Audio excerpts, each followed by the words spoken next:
Gue mau bahas yang lagi ramai di Twitter. Ini perang antara sebuah fandom idol grup K-pop melawan sebuah brand kosmetik lah ya. Itu udah parah banget dan fanatik banget menurut gue ya.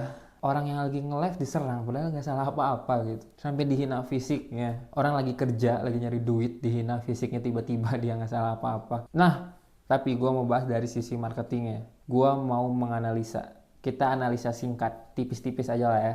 Kayak kok bisa gitu, sebuah idol K-pop lahirin fandom yang sefanatik itu, seloyal itu gitu. Apakah ada penjelasannya secara psikologis atau strategi, secara marketing, branding? Wah, tentu ada. Dan hari ini gue bahas. Dan gue sendiri pun dulu sempet lumayan ngikutin lah K-pop ini, idol ini. Gue suka beberapa musiknya tuh, emang menurut gue mereka salah satu artis yang boy group yang niat menurut gue, karena ya musiknya kerasa passionnya gitu. Ya itu gue puji-puji dulu ya biar gue nggak diserang. Nggak sih, bercanda, gue emang bener suka. Oke, kita langsung aja ya. Ini gue analisanya dibantu juga sama ChatGPT. Dan setelah gue baca-baca, setelah gue pelajarin, menurut gue intinya adalah BTS ini dia jago ngambil hati. Bagaimana cara mereka ngambil hati? Pertama, mereka otentik. Mereka tuh ya mereka gitu. Mereka jadi diri mereka sendiri. Banyak idol K-pop setahu gue yang kayak terkesan kayak robot gitu. Too good to be true. Ini robot gitu, bukan manusia. Tapi BTS nggak kayak gitu. Member-membernya tuh punya karakternya masing-masing. Nah, karakter masing-masing itu, cerita masing-masing background mereka, yang mungkin mereka cerita di sosial media,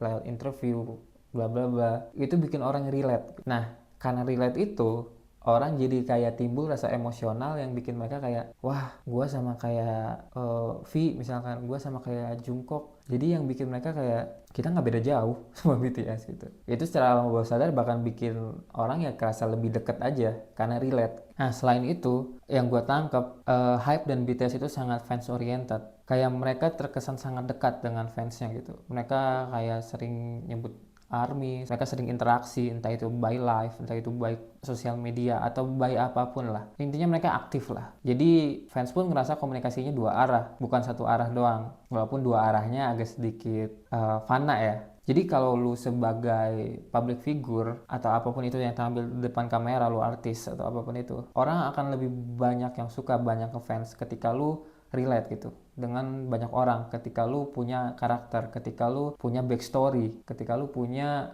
sesuatu yang bikin orang tuh empathy atau apapun itu. Jadi menurut gue itu salah satu hal yang bikin BTS tuh banyak fans loyalnya lah. Mereka kena secara emosional dengan fans mereka, dan mungkin masih banyak lagi ya, entah itu dari produk yang mereka tawarkan, funnel mereka, segala macem lah. Itu sih ya, tolong fans BTS please, gue muji-muji ya ini.